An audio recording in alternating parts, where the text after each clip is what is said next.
Today, I want to talk about your energy management when it comes to productivity. Now, gone are the days where we purely focus on time management because it's not time that allows you to get the tasks done, it's the energy you take into that time.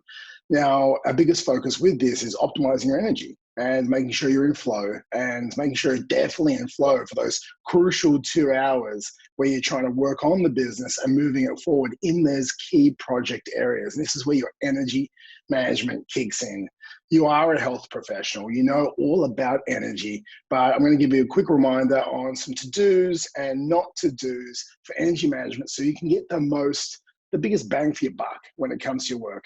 Now, we know that if you're super downy and you're in a disempowered state, if you're frustrated, if you're overwhelmed, if you have anxiety, that hour task may take 3 hours or 4 hours, or you might get like 20% of the task done in an hour. But if you're motivated, if you're on fire, if you feel like you can run through a brick wall, you'll probably crush that task that you'd normally done in an hour, but down in 50 minutes or 40 minutes, because it's the energy and enthusiasm you take into that task, whether it's how long the task takes. So with this, the biggest thing is making sure we're optimizing our energy. I'm gonna go through some AM routines, some PM routines, a work startup routine, a work wind down routine. I'm gonna talk a little bit about energy management on a 50-10 ratio, talking slightly about training and nutrition, but I'm not gonna go too much into that. So with this, your PM routine, energy management starts here. Okay, it starts in the nighttime. You know, most people say, I just want to be able to wake up in the morning and feel like I'm on fire. Well, that starts the night before. Okay, so we need to have a great wind down routine. We need to make sure that it's consistent every single night. So you eat at the same time if you can, you drink at the same time, you shower at the same time, you go to bed at the same time. You have a routine and rhythm that allows your body to know it's time to switch off. It's time to wind down. And I'm going to give you a bit of insight through this with my routines, and I want you to modify them to suit your lifestyle and to suit your needs. So for me, it goes like something like this. It's like 7:30 p.m. Kids go to bed. I put on the blue blocker glasses on to stop the blue light stimulation, and then 7:35 to 7:45 I do my last social media post and get back to any pending questions. At that time, my phone goes away. I don't pick up my phone until the next day right then. 7:45 to 8:15, normally have some dinner with Liv and chill with Liv. 8:15 to 9 p.m, we have a bit of couple time, essentially where we chill, connect, do some gratitude, maybe watch something together. And then 9 p.m, take some magnesium, jump in bed. 9 to 9:30, read a book, something like that next to each other. And then 9:30 p.m, is hard sleep. Okay, so that's our sleep deadline just there, and then we go to sleep. And that's the nighttime routine. We try and do that, pretty much it's probably 6 days out of 7 every single week. We have a date night on Friday night, so that's pretty much the only night we don't have that sort of PM routine. Then from that, it goes into an AM routine. So just like your clients having a routine that is a system for them, when we look at this, James Clear says it best: systems are for people who care about winning repeatedly. Goals are for people who care about winning once. And with this, we need to create a system that helps you win repeatedly day after day, because we always want to win the day. So with this, I'm going to take you through mine, but your AM routine, it sets the tone of your day. It pushes you into a proactive mood rather than pressing snooze 5 times and skipping crucial steps of your routine. For me, mine takes about 60 minutes, my morning routine, but it gets me proactive. It gets me in the right state. It gets me pushing forward. It makes me on fire. It makes me feel like I'm about to get up and I'm going to crush my day. So I wake up at 4:25. So from 9:30 to 4:25, that's normally my sleep time. So it's like 7 hours. I wake up, throw my shoes on, jogs on. They're laid next to my bed because it's easiest for me. I normally have my clothes laid next to the bed as well on the ground because I don't want to walk around the room that early in the morning. And also I start making excuses if I don't. 4:30, drink a glass of water and go for a jog for about 20 minutes or do something to get my blood flowing. So that's about 20 minutes. And I like to do it, not just some strength work or anything like that, but I want to get my blood flowing in the morning. And this is me personally because it starts to put me in more of a creative mood. It wakes me up. I feel fantastic. At 4:50, I meditate. So normally I do about 10 to 12-minute meditation in the morning. It calms my mind and also practices the ability to get distractions out of the way. It's that mindfulness. We all know the power of meditation. And, the more I've meditated over the years, the better I can, stay focused throughout the day. 5 a.m., I read about 10 pages of a book. Normally takes me about 20 minutes. So 10 to 15 pages of a book that I'm currently reading. This gets my mind moving. Then we look at 5:20. I read over my goals and set my intentions for this day. So I read over my goals, my 3-month goals, my year goals. I set my intentions for the day.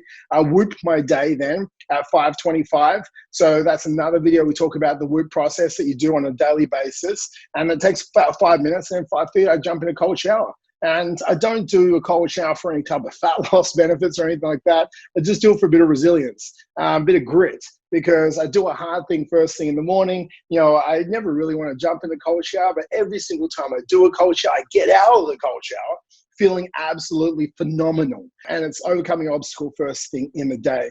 Then workday start routine. So we want to have a workday start routine as well. It just gets you in the groove straight away. So the first few hours of the day, you need to focus on your larger projects. Remember, we want to focus on, we're going to eat that frog first. Focus on the stuff that, is going to move the business forward. So we're working on the business. So when I want you to sit down at your desk, I want you to look over your 90-day goals and then look over your 2 hours of next 2 hours of activity and remind yourself, who you need to be today. What you want to win, like what's important now. So always remember yourself. I want to know what's important now. I want to win. I want to win. So with me, it goes like this for the first 2 hours. So 9 a.m., I look over what I need to do for the next 2 hours. To open the outcomes, open up any docs I need to have open for those outcomes that I'm trying to achieve. 9:05, turn off my phone, Wi-Fi, and for the next 50 minutes. So I'm working 50-minute blocks. Next 50 minutes, I'm all in on key project 1. And that's pretty much it from 9:06 to 9:56. At 9:56, I get up, I have that 10-minute walk, and I'll reset. You don't want to do the social media thing. You can if you want to, but you want to try and clear your mind for the next 10 minutes. You want to move and you want to reset. And then at 10:06, I gather anything I need for the next 50-minute block. For the next 5 minutes, I open up any documents or anything I need to know. I look at my outcomes I need to achieve. And 10:10 to 11 a.m., another 50 minutes, I work on key project 2 and I crash that. And then 11 a.m., I get back to emails or do any whirlwind tasks that I need to do. So that's my workday start up routine.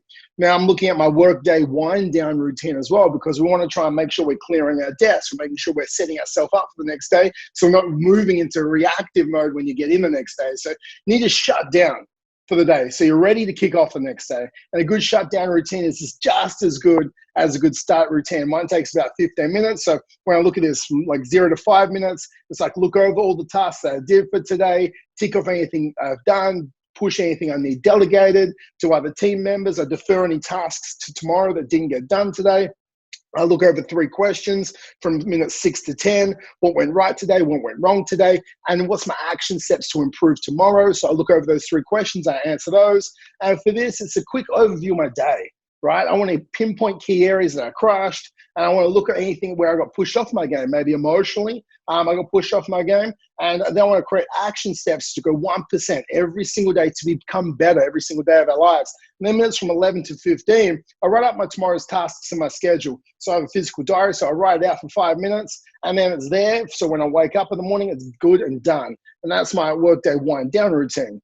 Then the 50-10 energy management system is sort of run through. So you can't just go bull to gate and run for 8 hours straight. It just doesn't work like that. You can't maintain your energy for prolonged periods of time. Your energy does decrease over time. Your creativity does decrease over time. Your decision fatigue increases, causing you to create subpar decisions. And instead, I want you to have a bit of a break up to your day. I want you to work in, if you like to, 50 minutes on and 10 minutes off. So 50 minutes of pure focus, getting into flow, then 10 minutes of relax, recover, give your mind a bit of a calm down state, get outside if you can, go for a bit of walk, get some steps in. And with this, I like to try, pretty much start them on the hour every hour if I can. And it's like 9, 10, 11, and it pushes you into flow. And with this, you have about 6 hours. About 6 hours of 50-10 every single day. And that's the biggest focus for me. When you're looking at something between 8 to 4 p.m., that means you can focus, you can get it done, you can have some training in there, maybe some nutrition in there, but I'm gonna go through like an 8 to 4:50 sort of PM sort of time block, so you can sort of see how I would structure a day. So when we look at it like this, like 8 to 8:50, sales call time, right? So when we look in this, we have an outcome. like for over that 50-minute period, I want to have 2 conversations inside this 50 minutes. So I dial, need to have 2 conversations, maybe 1 sale. 9 to 9:50, key project 1. So we're focusing on maybe marketing. 10 to 10:50, key project 2. Maybe it's my sales scripting if we're getting better at sales over the next 90 days. 11 to 11:50, depending on the day, you could be going nutrition plans, customer experience, cancellations, social media content. 12 to 12:30, have some lunch. 12:30 to 1, relax, walk, read, chill. 1 to 2, you can train. If you need to take longer to train, start earlier. 2 to 2:50, depending again on the day. Emails, cleaning, member outreach. 3 to 3:50, sales calls again, if you can, if you need to. Sales calls again, or marketing with the outcome of 2 leads or 2 conversations. So if your leads are behind, okay, you can re-put in that 3 to 3:50 time. I'm going to get 2 leads right now through social media outreach. I can go through actual physical outreach and get outside my gym and talk to people and get 2 leads coming in. 4 to 4:50, get ready for your nighttime sessions. I have trainer meetings if you need to, if you need to get them done. So that sort of takes you from 8 till 5. That's pretty much a standard day. You have your training in there, you have some nutrition in there, and you're good to go. So as you can see, your day is a system, okay? And it moves fluidly from point to point to point. If you don't train every day, then during that time, you might do other personal activities as well. So that's our 50-10 energy management. There's 2 other points: your training and nutrition, right? Training is so crucial for your energy management. If you aren't currently training, like use the time to go for a walk, clear your mind. I still would recommend you get out, you move. I recommend you try and focus on sweating 4 to 5 days a week, just a little bit, get some endorphins kicking in. You're going to be a better person. You're going to be a more creative person. You're going to increase your BDNF, which is your brain-derived neurotropic factor. This is like a fertilizer for your brain.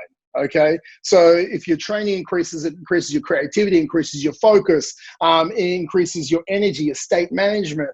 And the more positive we are, the better we are at work as well. Then nutrition, everyone has their own nutrition philosophy. I'm not going to try and impose my nutritional philosophies on you, but you want to have a nutrition philosophy that doesn't leave you with highs throughout the day and lows throughout the day. I want you to aim for something that gives you an even stability through your energy throughout the day, whether that be intermittent fasting for you or whether it be a meat and nut breakfast. I don't really mind what you go towards. But, for yourself, you don't want to have huge blood sugar fluctuations. Have some protein and fats, a little bit of carbohydrates, do it 4 times a day and, get yourself going forward. I think that's the most crucial thing. Don't try and implement your energy with just caffeine to get you through. You have to focus on nutrition. So every single day, ending with why, follow this routine, right? Or at least the days Monday to Friday. And obviously there's exceptions to the rule. Okay, it means sometimes the routine might change, but I want you to focus on your discipline. And I want you to focus on goal setting 101 and what we went through with that. My goal is always to optimize my wind down routine as much as I possibly can. My goal is always to optimize my wake up routine as much as I possibly can. And also understand that it's skill acquisition and those key focus times are really what's going to move my business forward. So I need to pull that forward. I need to make sure I'm focusing on that. If I need to wake up earlier, I need to pull my bedtime earlier, right? If I wake up later, I just push my bedtime later. Like everyone's individual, right? But for me, I want to get a minimum 7 hours sleep in every single night. I used to cope with a little bit less, not so much now with kids. And you might be this type of routine is a little bit on the crazy side because it's super structured and super rigid. But as Jocko Willink says, discipline equals freedom. And I want you to have the discipline to give you the financial freedom inside your business.